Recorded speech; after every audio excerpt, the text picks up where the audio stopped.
Cet épisode est sponsorisé par NortonLifeLock. Bon, vous connaissez la tech, vous savez qu'il y a certaines bonnes pratiques à avoir pour rester sécurisé sur le net. On vous le dit tout le temps, utilisez un VPN, créez des mots de passe complexes, mettez votre antivirus à jour. Et on veut tous bien faire, mais la réalité c'est que ça part dans tous les sens et on n'a pas forcément le temps de tout gérer. Eh bien, Norton 360, c'est peut-être la solution que vous cherchiez. C'est une offre tout en un qui vous aide à sécuriser votre activité en ligne. Le service inclut les outils dont vous avez besoin, VPN sécurisé, gestionnaire de mots de passe, protection contre les virus, le phishing et d'autres menaces en ligne, et plus. Et il marche sur vos appareils Windows, Mac, iOS et Android. Pour vous faire une idée, rendez-vous sur fr.norton.com. L'offre est à partir de 29,99 € pour la première année. Offre soumise à condition, fr.norton.com.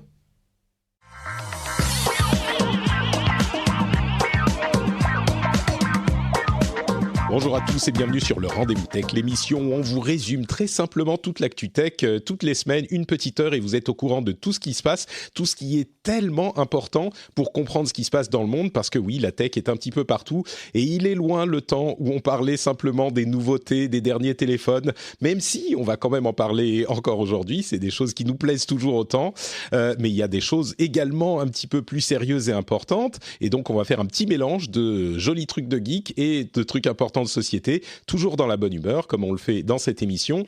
Je suis Patrick Béja et j'ai le plaisir de recevoir aujourd'hui Gaël, qui est avec nous toutes les quelques semaines. Comment ça va, Gaël ? Bonjour Patrick, écoute, très bien dans cet univers de fou dans lequel on vit. Un petit peu. Écoute, je suis content que tu sois là avec nous. Et de l'autre côté, il y a également Siegfried, alias Captain Web. Ça fait longtemps que tu n'es pas venu dans l'émission. Enfin, tu étais là pour le live qu'on avait fait au Paris Podcast Festival, mais... Oui, effectivement, mais c'est vrai que ça doit faire un petit moment, c'était peut-être un an ou deux, je sais plus, peut-être plus. Ouais, je sais pas comment j'ai pu survivre sans toi pendant aussi longtemps. Merci de te joindre à nous. Merci de m'inviter. Pour ceux qui ne te connaissent pas, tu es notamment l'animateur et le maître du Captain Web, qui est un podcast, comment j'ai dit tout à l'heure, un podcast de fêtard, un podcast alcoolisé. Ouais. Ouais, moins avec le temps. On est devenu vieux là, donc on boit moins qu'avant. Faut bien le voir. Je comprends. Bon, alors, on va parler de coronavirus et surtout de la manière dont la Chine essaye de contrôler l'information et la population. Vous allez voir, c'est assez intéressant. Il y a également des annonces du Mobile World Congress qui n'est plus le Mobile World Congress, mais pour lequel les constructeurs annoncent quand même des choses. Il y a des téléphones intéressants aussi, des petites infos sur ce que pourrait faire Apple et puis plein d'autres choses. Mais avant ça, je voudrais remercier évidemment les gens qui soutiennent l'émission sur Patreon. Vous le savez, cette émission n'existe pas sans les gens qui soutiennent sur Patreon, et j'aimerais remercier très spécifiquement aujourd'hui Renaud Debray, Jérôme Nadir, Nicolas Morin, Toseba, Thomas P., Yann Lecor, Patrick, pas moi, un autre Patrick, je suis pas le seul, et Laurent. Merci à vous tous et à tous ceux qui font l'effort de soutenir l'émission sur Patreon. C'est grâce à vous que tous les autres peuvent écouter aussi. Donc on se joint tous ensemble, on se tourne vers ce petit groupe formidable des patriotes et on leur dit un grand merci avec une petite série d'applaudissements. On commence donc. Alors, il y a plein de choses à dire sur le coronavirus. Il y a des estimations sur l'impact que ça va avoir sur les productions de nos petits gadgets tech. Heureusement pour les joueurs comme moi, la production de consoles next-gen visiblement ne serait pas trop impactée. Donc, moi, je suis content. Mais il y a quand même des impacts sur les mobiles, les PC, etc. Il y a plein de conférences qui sont soit annulées, soit qui sont un petit peu désertées parce que les grandes sociétés essayent d'éviter soit, comme on le disait la dernière fois, la panique, soit ils pêchent par excès de prudence, on va dire. Mais une des choses que j'ai retenues plus particulièrement, c'est ce formidable article de Vice dans lequel la publication et David Gilbert nous décrivent ce que fait la Chine pour essayer de contrôler un petit peu l'information d'une part et surtout les personnes qui font entrer un autre type d'information ou qui critiquent le gouvernement encore plus, et sa réponse qui est de l'accord de tous, qui a été un petit peu trop lente à l'épidémie, puisque Aujourd'hui, c'est devenu, d'après les épidémiologistes, on est sur une pandémie, on peut plus contenir la maladie. Donc, les conseils qu'ils donnent, c'est surtout lavez-vous les mains, ne touchez pas vos visages et portez des masques N95, sauf qu'on les trouve nulle part et en plus, ils sont pas tous valides. Enfin bon, bref, lavez-vous les mains, c'est le meilleur conseil qu'on puisse donner, je pense. Mais donc, la pandémie est maintenant inexorable, mais la Chine a été lente à réagir, puisque ça fait plusieurs semaines, même depuis fin décembre, je crois, qu'ils auraient pu en voir les signes, et ils essayent de contrôler les messages de la population.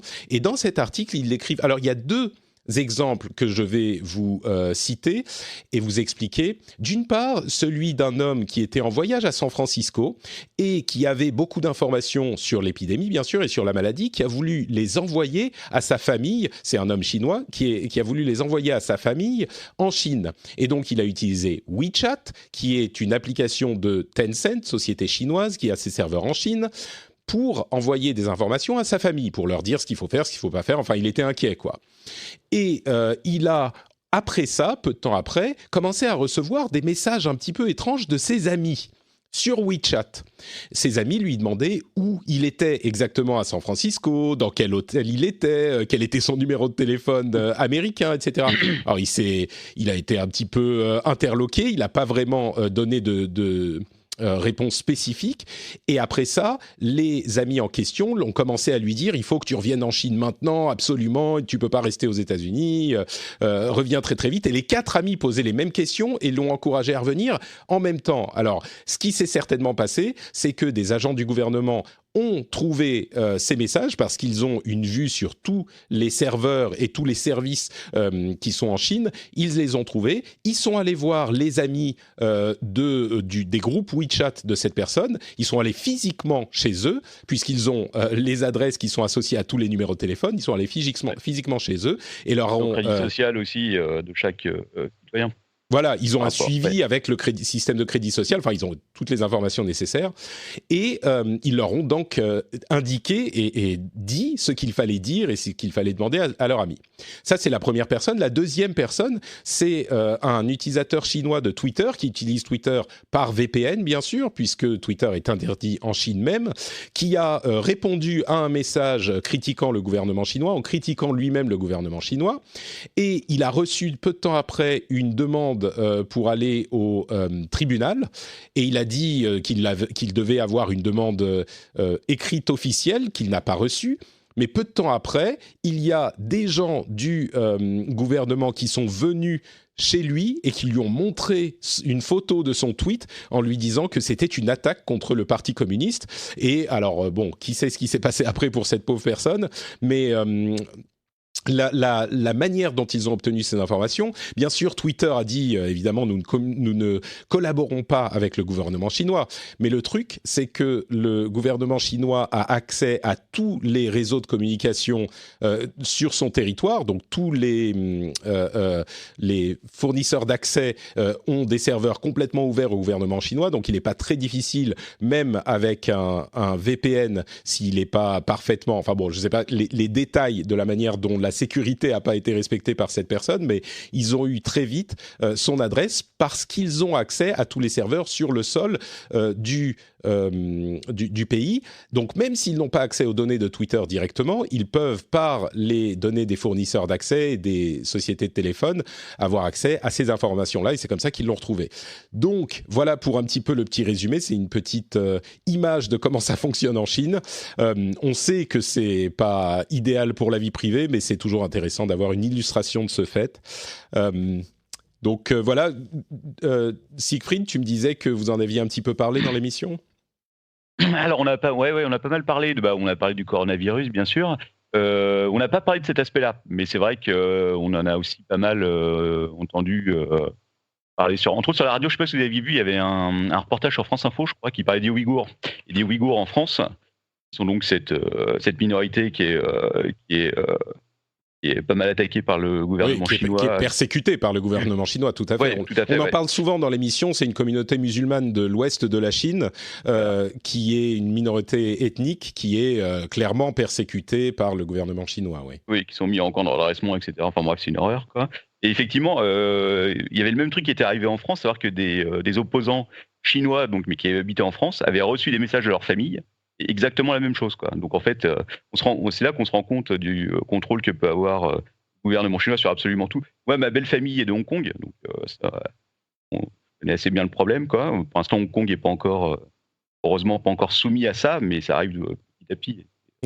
C'est impressionnant de voir comment tous les aspects, n'importe quel aspect, même le plus petit, la moindre chose qui peut mettre en cause le gouvernement et qui peut mener à une révolte ou quoi que ce soit et suivi. Contrôlé, quoi. Ouais, donc voilà, un petit exposé sur la manière dont ça se passe en Chine. Et vous aviez parlé des drones déjà, des drones qui, justement, pour le coronavirus. Ah non, on n'a pas... j'en ai entendu parler un petit peu, mais vas-y. Oui, non, il y a des drones, en fait, a priori, surtout dans les communautés qui sont les plus touchées, dans les villes de Wuhan, qui, a priori, surveillent la ville et qui surveillent les personnes qui ne portent pas de masque. On a même parlé, alors je ne sais pas si c'est vrai, de certains drones qui pourraient mesurer la température à distance, que je trouve assez incroyable, et qui te préviendraient avec un haut-parleur en te disant voilà, vous ne portez pas de masque, etc. C'est vraiment une dystopie, on est en plein dedans, là, c'est incroyable, quoi. C'est intéressant parce qu'on a pas beaucoup, mais on a entendu ici et là certains affirmer que le contrôle que peut exercer le gouvernement chinois permet justement de mieux contrôler la diffusion de la maladie. Bon, je suis pas un expert sur le sujet, mais j'ai pas l'impression que la Chine ait justement réussi à contrôler la diffusion de la maladie. Donc, je suis pas convaincu qu'ils contrôlent les personnes et l'information certainement mieux, mais clairement, ça les a pas aidés à faire en sorte que l'épidémie ne se propage pas. Donc, bon. Ah oui, non, mais ils ont sorti une application aussi. Je sais pas si vous avez vu. Ça, on en a parlé la semaine dernière. Oui, d'accord. Vous en avez parlé. Alors, on en reparlera. Oui, pour le rappeler, c'est l'application qui nous permet de savoir si on est entré en contact avec une personne qui est malade, qui fonctionne justement grâce à leur immense réseau de surveillance qui permet d'identifier tout le monde, et donc l'application peut savoir grâce au réseau si nous, en nous reconnaissant, on a été dans les images qu'ils ont récupérées de toute la ville, de tous les trains, de tous les tout, si on a été à côté d'une autre personne qui est reconnue par reconnaissance faciale, etc., qui est tombée malade. Donc bon, effectivement, c'est un arsenal impressionnant. Je ne sais pas si tu veux ajouter quelque chose, Gaël, on a un petit peu fait le tour. Moi, ce que je trouve super intéressant quand même à ajouter, c'est les techniques du gouvernement chinois qui s'apparentent quand même à des techniques de hackers, puisqu'en fait, ils font tout simplement du phishing. Ça s'apparente à ça, en fait, en faisant un faux message qui s'apparente à être celui d'un ami, même si ça vient du téléphone réel. Eux, ils ont la capacité à aller vraiment chez l'ami pour... c'est ça, c'est du phishing. Donc, je trouve ça juste hallucinant qu'un gouvernement puisse utiliser ce genre de méthode. Voilà, mais enfin, on sait avec la Chine. Et pendant ce temps, surtout, ce qui est intéressant, c'est que les autres pays, eux, en revanche, subissent le contraire, c'est-à-dire ils subissent la désinformation qui viennent de partout. Et ils savent pas contrôler. On voit ce qui se passe en Ukraine notamment. Je sais pas si vous avez vu justement sur les fausses informations qui circulaient, qui a créé une émeute exactement. Et le gouvernement ukrainien qui sait absolument pas du tout gérer et informer comme il faut et reprendre la main sur la communication. Ils ont fait ce qu'ils pouvaient, les pauvres, hein, effectivement, mais ils n'ont pas réussi à endiguer la chose. C'était dans un village, donc c'était un bus, un avion de ressortissants ukrainiens qui revenaient de Chine, qui a été ils étaient transportés dans un bus et il y a eu un attroupement un petit peu belligérant, belliqueux, qui s'est réuni devant le bus et qui a cassé des vitres. Mais bon, heureusement, il n'y a pas eu c'était plus de peur que de mal et personne n'était malade et personne n'a été blessé. Mais c'était en raison, effectivement, d'une série de fake news, de campagnes de désinformation qui a spécifiquement ciblé cet événement-là. Donc, ouais. On entre dans une ère incroyable, je trouve, entre ceux qui font de la censure et qui communiquent et savent vraiment, ont le pouvoir sur tout le type de communication et toutes les données, et les autres qui, au contraire, ne savent pas du tout le gérer. Ouais.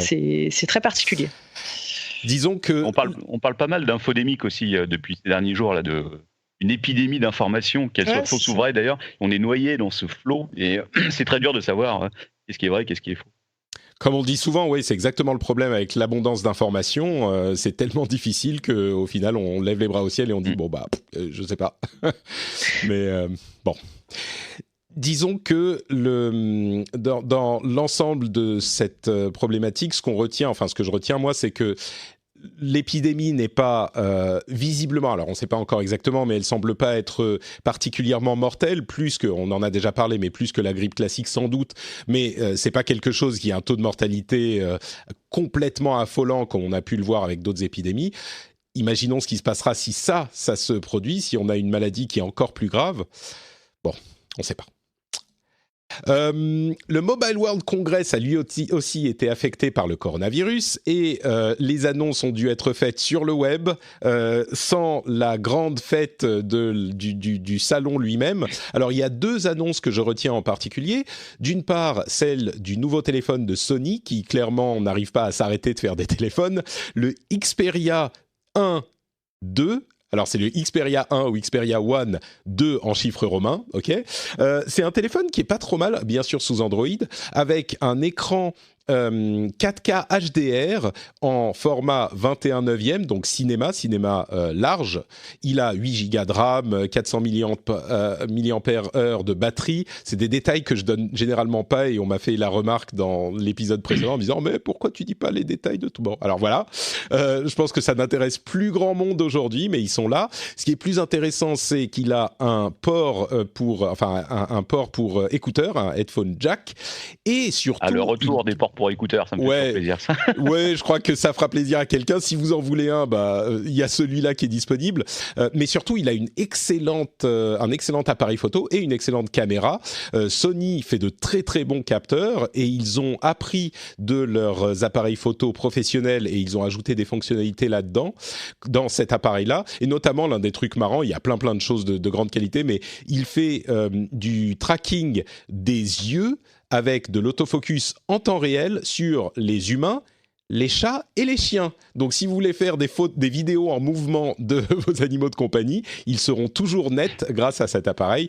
Bon, il arrive bientôt, mais il coûte quand même 1 200 €, donc c'est vraiment du très haut de gamme. Je crois que ça en a refroidi quelques-uns là tout à coup quand j'ai dit ça. Donc il y a ça d'une part, et d'autre part, les annonces de Huawei, dont le plus important, alors il y a des tablettes, des ordinateurs et un téléphone pliable, le Mate X, c'est celui-là le pliable, je ne me trompe pas.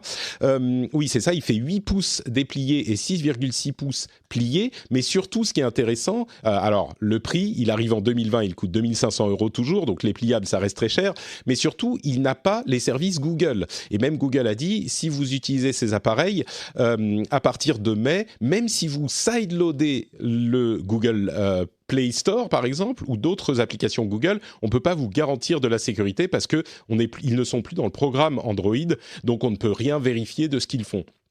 Donc, les conséquences réelles de la guerre entre Huawei et le président Trump, on peut dire ça comme ça, commencent vraiment à se faire sentir avec ce premier appareil qui est haut de gamme vendu en Europe, mais qui n'a pas les services Google. Donc voilà sur ces 2 appareils. C'est des choses qui sont pas incroyables, mais qui m'ont paru intéressantes. Il y a tellement de trucs qui sortent sur les téléphones que je t'avoue que je suis plus trop depuis depuis un petit moment maintenant. C'est pour ça que je dis on parle plus autant de téléphones, encore que ça va arriver quand on va parler d'Apple, il y a Samsung aussi, mais il y en a quelques-uns dont on parle, mais même ce téléphone Sony qui est formidable, franchement, qui est vraiment d'immense qualité, enfin, il a des choses qui sont techniquement assez incroyables, il nous laisse un petit peu froid, je pense. Et puis, je parle même pas de Gaël qui est sur son iPhone SE. Mais attends, le 2 arrive. Justement, oui. On va en parler. Mais bon, donc, rien d'autre à ajouter sur Huawei et sur Sony ? C'est beaucoup trop cher. Oui. Ouais, je crois qu'on est un petit peu dans cette dynamique. Mais si vous voulez un port jack... Voilà, oui. Vous en avez un. Mais j'en ai un sur mon dernier Xiaomi, ils sont revenus aussi, ils ont remis un port jack dessus. Donc, je ne sais pas si c'est le cas partout sur tous les constructeurs, mais en tout cas, ça revient. Moi, je pense qu'il y en a quelques-uns ici et là, mais ils ont bien trop envie de vous vendre leur AirPod et AirPod-like pour mettre les ports jack partout. Et ben moi, j'ai un port jack sur mon iPhone SE. Je me demande s'il va rester sur le SE2. C'est une très bonne question. Moi, je pense que non. On peut prendre les paris parce que justement, ils vendent un téléphone entre guillemets pas cher pour Apple avec ses séries SE, mais après, ils peuvent vous encourager à acheter des accessoires supplémentaires. Et s'il n'y a pas de port jack, peut-être que les AirPods seront un petit peu plus attrayants. Encore qu'ils sont tellement sexy aujourd'hui, ils sont tellement à la mode, je me demande si les gens qui ont un iPhone bon marché se disent pas, je mets 100 € de plus ou un petit peu plus et puis je peux avoir un AirPod aussi et je serai comme les gens cool. Mais est-ce qu'il coûte combien ? Il coûte pas plus cher que le téléphone du coup. Oula, non, quand on parle de téléphone pas cher chez Apple, on parle de 400$ ou 500 € en Europe, tu vois. Donc, je suis trop sur Android, j'ai plus l'habitude de ces prix-là. C'est exactement. Justement, alors parlons un petit peu d'Apple. Il semblerait que ce fameux iPhone SE2 soit toujours dans les tuyaux et sur les rails malgré le coronavirus. Donc ça devrait arriver a priori pour une conférence en mars, peut-être le 31 mars, donc on est à un mois environ. Pour ceux qui ne savent pas ce qu'est cet iPhone SE, le premier du nom, c'est un appareil qui est vraiment intéressant, c'est leur appareil le moins cher, qui est, on va dire, un milieu de gamme, qui est autour de 400 ou 500 € généralement. Enfin, le premier était dans ces eaux-là. Et ils le font avec les derniers processeurs et des écrans de bonne qualité. Enfin, c'est vraiment un bon téléphone. Surtout, juste au moment de la sortie, il est possible qu'ils aient, comme pour le précédent, le tout dernier processeur, donc qu'il puisse durer assez longtemps. Et il était encore en vente il n'y a pas si longtemps. Donc, c'est un truc qu'ils produisent sur très longtemps. Et donc, c'est comme ça qu'ils réduisent un petit peu les coûts et qu'ils peuvent garder leurs marges exorbitantes. Donc, il devrait être annoncé fin mars, avec possiblement un nouvel iPad Pro qui aurait de nouvelles caméras, mais aussi certaines rumeurs, enfin certains leaks dont on n'est pas certain de l'authenticité, parlent d'une nouvelle Apple TV, un nouvel iPod Touch et des AirPods Pro Lite, ce qui est un petit peu bizarre parce que les AirPods Pro sont un petit peu plus chers que les AirPods classiques et je ne suis pas convaincu qu'il y ait une place entre les deux au niveau prix. Mais bon, peut-être que ça sera des AirPods Pro sans diminution active de bruit, ce qui est bizarre parce que c'est l'un des attraits principaux des AirPods Pro. Bref, ils en vendent tellement par paquet entier et par palette entière qu'ils essayent de faire d'autres modèles également et de couvrir tout le monde. Mais encore plus intéressant que ça, il y a 2 rumeurs. Alors là, pour le coup, c'est des vraies choses différentes et intéressantes. Mais même si vous pourrez revenir sur ces annonces-là et ce que vous en pensez. Mais Min-Chi Kuo, qui est l'un des analystes spécialisés sur Apple, qui a généralement de très bonnes informations, dit que le fameux Mac basé sur processeur ARM devrait arriver dans les prochains 12 à 18 mois. Ce qui est une grosse information parce que ça fait un moment qu'on entend parler du fait que oui, les processeurs d'iPhone sont tellement puissants qu'ils pourraient faire tourner un ordinateur de bureau ou un ordinateur portable. Et là, ça serait la réalisation de cette sorte de prophétie et on imaginait que ça allait arriver. Là, on a une date qui est concrète dans les 12 à 18 prochains mois. Ça serait le même processeur que celui du prochain iPhone. Donc vraiment exactement le même processeur, peut-être un petit peu retravaillé, mais le même processeur conçu par Apple qui du coup commencerait à ne plus devoir dépendre d'Intel pour ses processeurs d'ordinateurs au moins portables, peut-être à terme même d'autres choses. Et c'est une transition qui est importante parce que quand les programmes d'un ordinateur sont programmés pour un processeur spécifique. En l'occurrence, c'est compilé, pas programmé, mais ils sont compilés pour les processeurs Intel, des processeurs x86. Et il va falloir tout racheter. Et il va falloir, alors peut-être pas tout racheter, mais pour les développeurs, il va falloir tout recompiler et tout adapter, si jamais c'est le cas. Donc il va y avoir une période de transition où les programmes devront tourner sur les deux systèmes. C'est une grosse opération. La dernière fois qu'ils ont fait ça chez Apple, c'était pour le passage du PowerPC au processeur Intel, justement. C'était il y a, je sais pas, 10-15 ans, quelque chose comme ça. Oui. Ça s'était pas passé très bien, en fait. C'est toujours compliqué, bien sûr. Ouais. C'est toujours très compliqué, ces transitions, parce qu'il y a des programmes qui ne marchent plus, qui sont pas mis à jour. Enfin, c'est toujours compliqué, mais c'est le genre de changement qu'il faut parfois faire, malgré les difficultés, pour s'assurer l'avenir. Et c'est vrai qu'Intel a eu des problèmes, on en a parlé à plusieurs reprises. Et le gros avantage des processeurs ARM est notamment l'autonomie. Ils consomment assez peu d'énergie. Et en plus, les processus de gravure sont beaucoup plus fins. On arrive à du 5 nanomètres sur les processeurs ARM, alors qu'Intel a du mal à descendre au-dessous des 10. Et ça, quand on réduit la taille des circuits et des transistors, ça consomme moins d'électricité. C'est pour ça que c'est important d'aller encore plus fin et toujours plus fin jusqu'aux limites de la physique. Mais ce qui est important à retenir également, c'est que si ça arrive dans les 12 à 18 prochains mois, ça veut dire que la prochaine conférence WWDC des développeurs Apple sera la dernière avant cette transition. Elle a lieu en juin. Et donc, on devrait entendre parler de cette transition et ils devraient donner des outils aux développeurs pour commencer la transition lors de cette WWDC. Et enfin, dernière news, également importante et qui vient d'un autre journaliste très informé du monde Apple, Mark Gurman de Bloomberg, qui dit que Apple est en train de réfléchir à la possibilité de laisser les utilisateurs d'iOS choisir quelle application par défaut ils utiliseraient. C'est-à-dire qu'aujourd'hui, quand on veut envoyer un mail, on tape sur une adresse mail et ça lance automatiquement le client mail d'Apple. Eh bien, si on pouvait choisir les applications par défaut, on pourrait décider qu'on veut utiliser Outlook ou une autre application, ou un Proton Mail, ou Dieu sait quoi. Et c'est une chose qui est évidemment déjà est possible sur Android depuis très longtemps, mais Apple contrôle beaucoup plus l'expérience. Et ça serait encore un petit geste supplémentaire à faire pour laisser plus de contrôle aux utilisateurs. C'est encore plus important parce que, et c'est pas très comme Apple de faire ça, mais ça pourrait être crédible parce que c'est une pratique qui pourrait être considérée comme anti-compétitive, de ne pas laisser d'autres applications tourner par défaut sur l'OS. Et comme aujourd'hui les gouvernements s'intéressent de plus en plus aux pratiques anti-compétitives des géants de la tech, ça me semble pas impossible qu'ils fassent un geste dans ce sens-là, surtout qu'ils ont énormément d'applications de plus en plus qui couvrent tous les domaines de la tech. Il fut une époque où c'était juste mail et navigateur. Aujourd'hui, il y en a plein. Il y a les cartes, il y a les applications de musique, etc. Donc voilà, ça serait un petit geste dans ce sens. Ça fait beaucoup de choses dont j'ai parlé. Je ne sais pas si Gaël, toi je sais que c'est le SE2 qui t'intéresse le plus, mais champ libre, qu'est-ce qui t'intéresse dans tout ça ? À part l'iPhone SE2, écoute. Pas grand-chose, ok.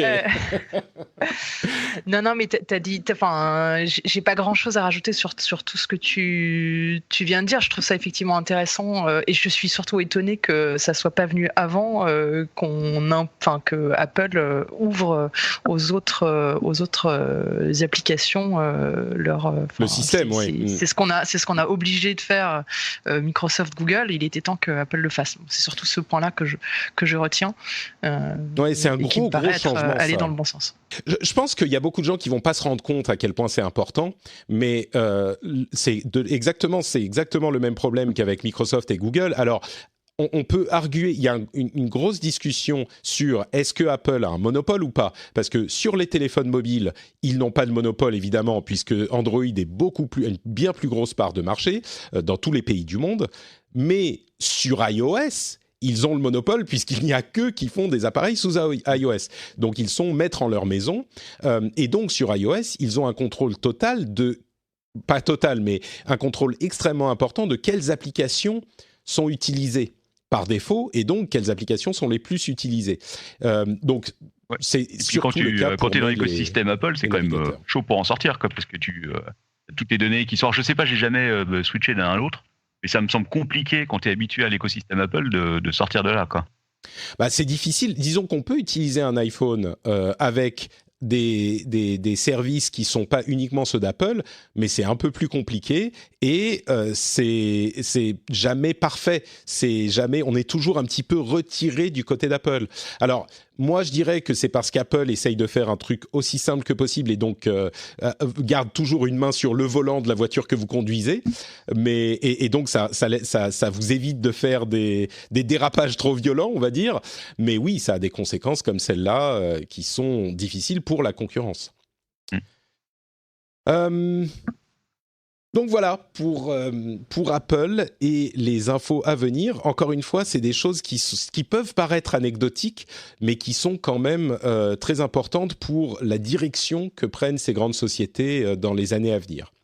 À voir ce que ça donnera. Apple est à combien de pourcentage de part de marché sur le téléphone portable ? Alors, je crois qu'on est autour de 20%. 20%, j'aurais pensé que c'était un petit peu moins. Oui, je crois. Alors, ça vient, mais je crois qu'on est autour de 20%, quelque chose comme ça. Donc, c'est pas le même monopole, mais c'est quand même énorme en termes de part de marché, surtout. Complètement. Oui. Alors ça, c'est certain que au niveau des sous, ça va bien pour eux parce qu'ils ont le haut du marché. Ils ont les téléphones chers sur lesquels la marge est possible. Haut de gamme. Exactement. Mais la grande difficulté dans cette discussion, c'est de savoir est-ce qu'ils ont effectivement une part de marché importante ou pas. Parce qu'ils ont 20%, on a toujours la possibilité d'aller sur Android. Il y a une compétition saine, on va dire, dans le marché des téléphones mobiles vis-à-vis d'Apple. S'il y a quelqu'un qui est vraiment dominant, on pourrait dire que c'est Android plutôt. Et même chez Android, il est très ouvert. N'importe qui peut faire un téléphone Android et choisir de ne pas mettre les applications Google. Mais là encore, ça pose des questions sur la dominance de Google. Mais c'est vraiment un duopole, en fait. Il n'y a plus... Moi, je me rappelle de l'époque où il y avait encore Symbian et tout. Ça remonte à très très loin, quoi. À part... complètement. Il n'y a plus rien. Complètement. Il y en avait quelques-uns qui ont essayé, notamment Windows Mobile. Il y a quelques-uns. Firefox OS. Ça s'est très mal passé pour eux. Donc oui, ils sont certainement tous les deux. Et je pense qu'il est très important de regarder de près ces questions de concurrence et de permettre à la concurrence d'exister. Parce que si la concurrence n'est pas saine, ça pose évidemment des soucis sur la santé du marché dans son ensemble. Donc... Et Huawei n'avait pas un projet de faire son propre système d'exploitation, justement, suite aux problèmes qu'ils ont avec les US ? Tout à fait, il est toujours en cours. C'était juste reprendre la base d'Android en open source et partir sur une fork différente. C'est ça, c'est la base d'Android, mais adaptée à leur sauce, mais ça serait leur propre OS. Il y en a plusieurs qui l'ont fait, Amazon, plein d'autres l'ont fait, puisqu'Android est open source. Mais c'est encore en cours pendant qu'ils sont en train d'essayer de négocier avec les États-Unis. Mais ils sont prêts à... d'ailleurs, j'imagine que leurs tablettes dont on a parlé, elles sont sous ce système. Je vous avoue que je ne suis pas complètement sûr, mais ça ne me surprendrait pas. Ça doit être quelque chose comme ça, oui. Donc voilà. Pour tous ces sujets, on va faire une toute petite pause et je vais vous parler des résultats du sondage qu'on a lancé il y a quelques semaines de ça. Je vais vous commenter un petit peu tout ça. Je commenterai beaucoup plus longuement en fin d'émission parce qu'il y a eu sur les parties ouvertes du sondage énormément de réponses et je vais passer un petit peu de temps à en parler plus longuement. J'ai tout lu. Je l'ai imprimé dans un PDF, mais il y a 90 pages du sondage, et c'est écrit tout petit, et il y a des centaines et des centaines de réponses. J'ai tout compilé et lu. J'ai arrêté le sondage à 1337 réponses, très précisément. Et donc... Un bon chiffre. Ouais, ça me paraît être un bon chiffre. Et donc, sur les données démographiques, sur ceux qui ont répondu, c'est assez classique. On a quand même la plupart des gens qui écoutent sont des hommes. On est à quelque chose comme 90-95% d'hommes et essentiellement de 25 à 45 ans. Quelque chose comme ça. Donc, des gens mûrs, d'un certain âge, une grande sagesse, je dirais. Il y a quelques-uns je pense qu'on a les mêmes auditeurs, en fait. J'ai à peu près les mêmes stats de ce que je vois sur... C'est ça. Ouais. on a donc principalement 25 à 45 ans, c'est ça. Quelques-uns plus jeunes, quelques-uns plus âgés, mais essentiellement c'est ça. Donc sur ces questions-là, il n'y a pas de choses super intéressantes, mais sur les autres réponses, alors attendez, je vais sortir mes notes. Où écoutez-vous ? Où écoutez-vous ? J'ai eu des réponses vraiment surprenantes. Bon, disons que l'essentiel des gens écoutent dans les transports, dans la voiture, etc. Mais certains me disent, bon, en promenant le chien, ok, très bien, pendant qu'on se balade. Certains me disent qu'ils écoutent en prenant la douche. Et il n'y a pas eu qu'une seule personne qui dit en prenant la douche. Plusieurs personnes me disent qu'ils m'écoutent ou qu'elles m'écoutent en prenant la douche. Alors si aujourd'hui... Ils prennent des longues douches alors. Hein, ouais, écoute, ma voix doit vraiment les faire s'endormir sous l'eau chaude. Parce que, donc si c'est votre cas en ce moment, j'espère que votre douche se passe très bien. Et encore plus surprenant, il y a... Encore une fois, pas mal de gens qui me disent qu'ils écoutent pour s'endormir. Alors là, je ne sais pas ce que ça veut dire sur ma voix et la qualité de l'émission. Mais donc, si vous êtes en train de vous endormir, vous aussi, je vais commencer à parler de plus en plus doucement. Je disais que je devrais faire un podcast d'ASMR. Peut-être que, oui, exactement, je devrais faire ça. Si vous écoutez, alors peut-être pas sous votre douche parce que ça serait bizarre, mais pour vous endormir, envoyez-moi des photos sur Instagram en faisant @notepatrick. Je veux voir ce que ça donne quand vous endormissez avec mon émission. Je les repasserai en story si c'est des photos acceptables, on va dire, mais envoyez-moi ça serait vraiment marrant, je pense, avec genre un hashtag in bed with notepatrick ou un truc comme ça. Non, @notepatrick en tag. Je voudrais voir ça et je les restorifierai. Mais des gens qui écoutent pour s'endormir, je savais que ça se faisait, mais j'ai été surpris d'apprendre qu'il y avait des auditeurs de l'émission qui le faisaient. Sur les questions des qualités importantes de l'émission, j'ai mal fait les questions et j'avais trop peu de réponses pour trop de réponses possibles à donner, donc ça s'est vachement aplati. Mais en gros, les gens disent que, je résume, si elle n'existait pas, l'émission, il faudrait l'inventer. Donc c'est une émission qui vous paraît importante. Bon, c'est les gens qui vont répondre au sondage en même temps, donc c'est des questions un petit peu biaisées, mais il faudrait l'inventer, donc merci, je pense que ça vous plaît.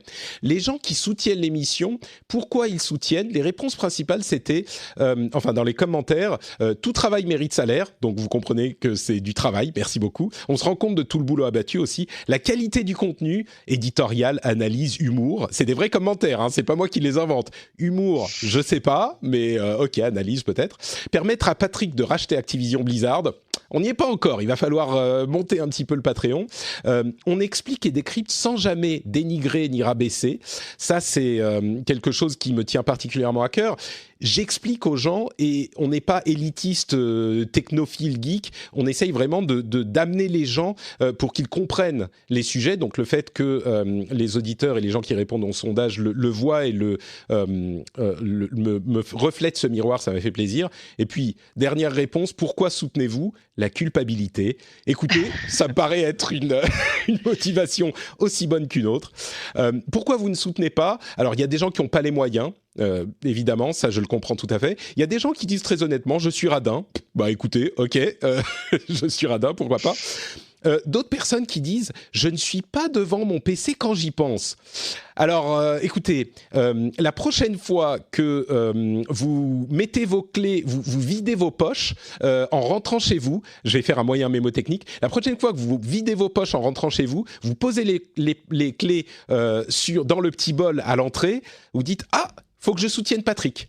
Voilà, c'est le petit truc. Les clés, cling, Patrick.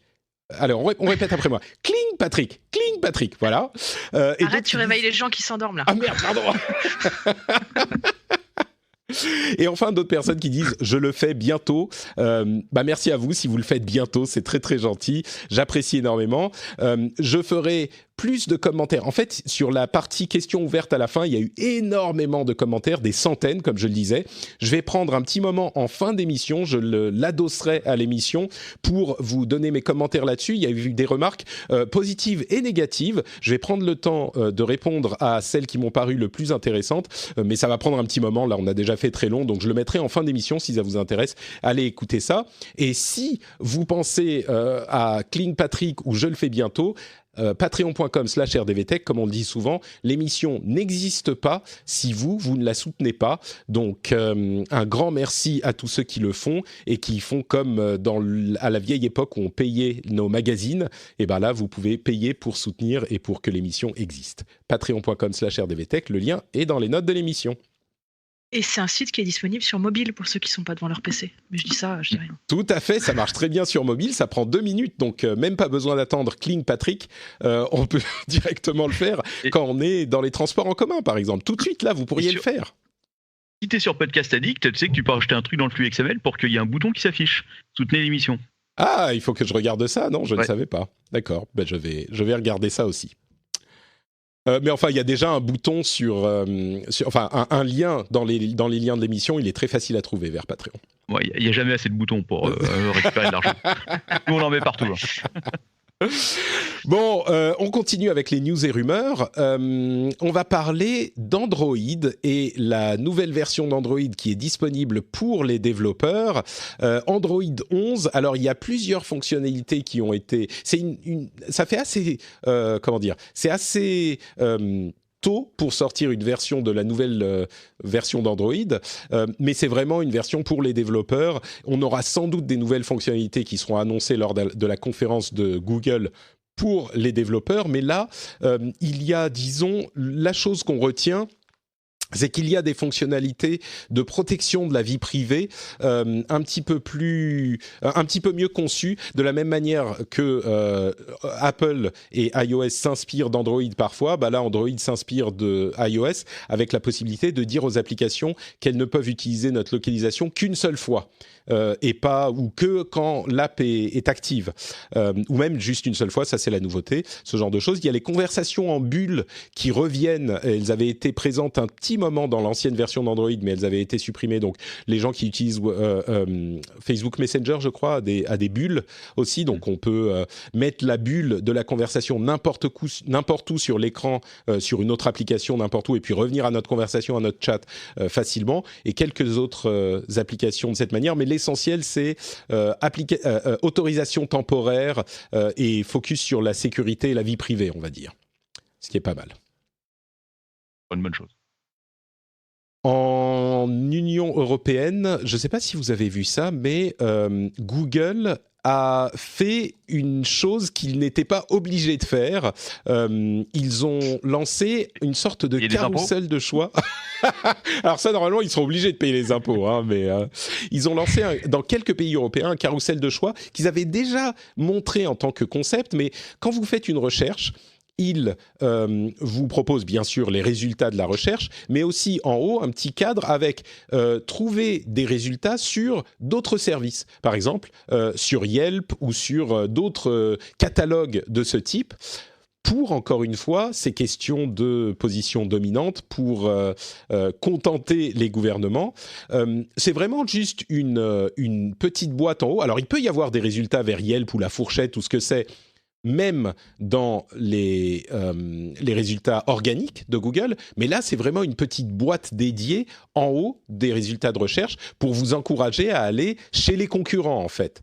Est-ce que ça vous semble suffisant comme modification, ou est-ce qu'on est encore dans une situation où ils ont trop de pouvoir ? Je demande à Gaël, peut-être, toi, quand tu fais ta recherche Google, ça te dérange de pas avoir, intellectuellement, de te dire, il y a peut-être d'autres concurrents ailleurs que je ne connais pas ? Oui, forcément, mais après, ça s'apprend à savoir chercher aussi. Donc, tu es capable aussi de chercher différemment, tu es capable de chercher sur plusieurs moteurs. Je sais que c'est un exercice difficile et peu de gens le font, hein, mais tu peux chercher sur plusieurs moteurs à la fois pour voir justement quels sont les différents résultats. Tu vas t'apercevoir assez vite que finalement, les premiers résultats sont souvent les mêmes. Tout de même. Donc voilà. Après, t'envoyer chez les concurrents, te donner l'information. L'information est là et si tu la cherches, tu la trouves. Donc ils font leur je trouve quand même qu'ils évoluent dans le bon sens. pour leur donner quand même un peu, pour pas tout le temps taper sur eux. Ils évoluent dans le bon sens, ils amènent de plus en plus de choses. Là, tu vois, en plus, regarde, ils étaient même pas obligés de le faire.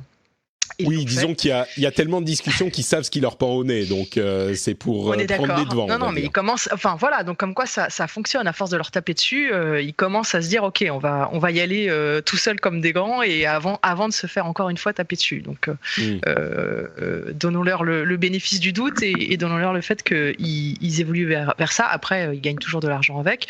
Et nous, on est bien contents aussi qu'on nous serve des résultats tout frais sur un plateau. Donc j'ai envie de dire, si tout le monde est content. Ouais, ceux qui sont pas contents, c'est les moteurs de recherche autres, et c'est pas que les moteurs de recherche d'information, mais il y a des trucs spécifiques. Je parlais d'Yelp, mais il y en a plein d'autres. Les moteurs de recherche de produits ou de shopping ou de cartes, enfin ça s'applique à tout, hein. Mais eux, ils sont pas contents parce qu'ils ne réussissent pas à avoir autant de trafic. Mais c'est compliqué parce que c'est encore une fois un problème de position dominante. Et tu dis, Gaël, on peut apprendre à chercher. Dans une certaine mesure, c'est vrai, mais il est aussi parfois difficile de savoir ce qui existe d'autre. Parce que justement Google est tellement dominant qu'on n'a pas dans notre champ de conscience certains de ses concurrents. Quelques-uns oui, mais il y en a beaucoup d'autres qu'il est difficile de voir émerger en fait. Et donc toute la question c'est de savoir est-ce que Google est dominant parce qu'ils sont tellement bons, c'est vrai qu'ils sont très très bons, et moi-même qui utilise Quant, que j'aime bien, je suis d'accord, je l'utilise presque je me force un petit peu à utiliser Quant, qui est correct, mais Google... Le moteur de recherche de Bing, de toute façon, Quant, non ? Alors oui, tout à fait, ils adaptent un petit peu les résultats de Bing, t'as raison, mais c'est pas... Bon, on pourrait parler de Quant pendant très longtemps, mais est-ce que c'est parce que Google est très bon ou est-ce que c'est parce que justement on voit plus les autres ou même est-ce que ça a une importance? Est-ce que ça peu importe qu'ils soient très bons? Il faut dans un marché sain qu'on puisse voir les autres, et s'ils sont tellement présents qu'on voit pas les autres, à la limite on s'en fout. Il faut donner artificiellement, forcer à avoir plus de visibilité. Là, c'est une proposition qu'ils avaient déjà fait à l'Union européenne, que l'Union européenne avait jugée insuffisante. Ils ont modifié un petit peu, c'est un petit peu plus visible. Je ne suis pas convaincu que l'Union européenne soit satisfaite, mais encore une fois, le problème, c'est que l'Union européenne ne dit pas exactement ce qu'elle veut dans ce cas de figure. Donc, Après, moi, si tu veux, j'ai un vrai problème avec ça. C'est pourquoi est-ce que c'est à Google de faire en sorte que ses concurrents émergent? Enfin, à un moment donné, c'est un peu bizarre philosophiquement parlant. Position dominante. Mais position dominante, ils sont pas allés chercher les gens au couteau pour avoir cette dominance. On est d'accord. Hein, les gens l'utilisent et c'est parce que c'est historique. Ils ont commencé avant tout le monde et qu'ils ont plus d'utilisateurs, ils ont plus de données et forcément, effectivement, aujourd'hui, ils se retrouvent dans une position où ils ont plus de résultats, ils ont plus de données, ils ont plus d'utilisateurs. Si tu prends les grands magasins, je fais une analogie avec la vie physique, tu as les grands magasins, ils ont des énormes malls, ils ont des énormes lieux, le petit épicier du coin, il est derrière dans la petite rue, on le voit pas. Est-ce que c'est au gros magasin ? C'est pas tout à fait la même chose, parce que dans l'analogie que tu donnes, il y a plusieurs chaînes, plusieurs marques de grands magasins, et donc la concurrence peut s'exercer. Il peut y avoir des ententes tacites, machin, mais chaque chaîne, c'est le principe même du marché libre, c'est que la concurrence fait que le consommateur est moins floué, ou on garde un certain équilibre parce que chacun pousse l'autre à faire des choses plus attractives pour le consommateur. Dans le cas des moteurs de recherche et de bien d'autres domaines dans la tech, il y a un acteur qui domine de manière écrasante. Et dans ce cas-là, c'est Google avec les moteurs de recherche, mais quand on arrive dans une position, je ne suis pas économiste ou juriste, donc dites-moi si je me trompe, mais quand on arrive dans une situation de position dominante, peu importe la manière dont on y est arrivé, ça dérègle le marché. Et le consommateur en souffre parce que il n'y a plus de pression sur l'acteur qui est en position dominante pour faire les choses de manière équilibrée. Il peut faire ce qu'il veut avec nos données, avec les prix, c'est ça le problème de la position dominante. Et donc, la raison pour laquelle il faut rééquilibrer ça, c'est pas pour être méchant avec Google, c'est parce que le système de concurrence ne fonctionne plus et donc le marché est déréglé et le consommateur en souffre. En souffre avec tout ce dont on parle régulièrement dans ces domaines. Donc, je comprends tout à fait la logique qu'on entend souvent, qui est celle que tu donnes, Gaël, est tout à fait cohérente, mais le problème, c'est que quand on est dans une situation de position dominante, les règles changent. Et c'est plus... On ne peut pas appliquer les mêmes règles que quand il n'y a pas de position dominante. Sinon, les choses n'évoluent pas et le marché en souffre, quoi. Non, mais alors, je fais les choses pour l'exercice de style, hein, parce que je suis totalement d'accord. Et nous, notre philosophie, c'est justement d'apprendre aux gens qu'il y a d'autres choses que Google, qu'il y a d'autres choses qu'Amazon, qu'il y a d'autres choses, et qu'il faut justement savoir le faire, il faut les connaître. Donc, là-dessus, on est complètement en phase, et c'est important en tant que citoyen, en tant qu'utilisateur, en tant que tout ce que tu veux. Après, encore une fois, je dis juste qu'en fait, de demander à Google de le faire, enfin, à un moment donné, évidemment, ils vont le faire avec des pieds de plomb et c'est normal. Enfin, tu peux pas, c'est logique et ils vont pas faire les choses le mieux possible et ils vont attendre en général qu'on leur tape dessus. Là, pour une fois, ils attendent pas qu'on leur tape dessus, ils montrent un petit peu une mini bonne volonté. C'est bien. Faut aller plus loin, mais à un moment donné, je ne pense pas que ça n'est ça n'est pas que de la responsabilité de Google. Le problème... Ce qui est assez terrible avec Google, je trouve, je te coupe un peu, excuse-moi. Vas-y. C'est que moi, je suis en contact avec beaucoup de personnes, parce que, entre autres, j'ai des cybercafés, donc je vois beaucoup de personnes qui passent, qui utilisent Internet de façon totalement casual. Et les gens, en fait, confondent aujourd'hui Internet avec Google. C'est-à-dire qu'en fait, s'ils ne sont pas devant la page de Google quand ils arrivent tout de suite, ils sont complètement perdus. Ils n'ont même pas conscience. En fait, le point de départ d'Internet, c'est pas Google. C'est ça qui est assez terrible et c'est là où... ils se rendent pas compte qu'il y a une barre d'adresse dans laquelle on peut taper une URL pour aller ailleurs que sur Google. Ouais. Même le navigateur, pour eux, c'est le moteur de recherche. Hein. Oui, c'est ça, exactement. Et là, il y a un vrai problème d'éducation, sûrement. Il y a des choses à apprendre aux gens. Même dans les jeunes générations, d'ailleurs, on pourrait penser que les jeunes sont... Surtout dans les jeunes générations. Gaël, dont c'est le boulot, le voit régulièrement. Ouais. C'est vrai que c'est assez fou, quoi. En ce sens-là, effectivement, c'est pas forcément à Google de corriger ce problème-là, mais disons qu'il y a certaines actions de l'Union européenne qui sont claires. Ils disent il faut que vous fassiez ceci, il faut que vous fassiez cela dans les problèmes qu'on a avec les géants de la tech. Les questions avec Google, à moins que je ne l'ai pas vu spécifiquement, mais il n'y a pas eu de décision claire. Ils n'ont jamais dit « il faut que vous fassiez exactement cela ». Ça se trouve, Google, ils sont dans la même situation que nous et ils disent « oui, bon, alors on fait un super truc, on a une position dominante, dites-nous ce que vous voulez qu'on fasse ». Là, littéralement, ils mettent les pages des concurrents tout en haut des résultats. Je vois pas ce qu'ils peuvent faire de plus, ou alors il faut qu'on explique ce qu'ils peuvent faire de plus. Mais ils disent « allez chez les autres », quoi.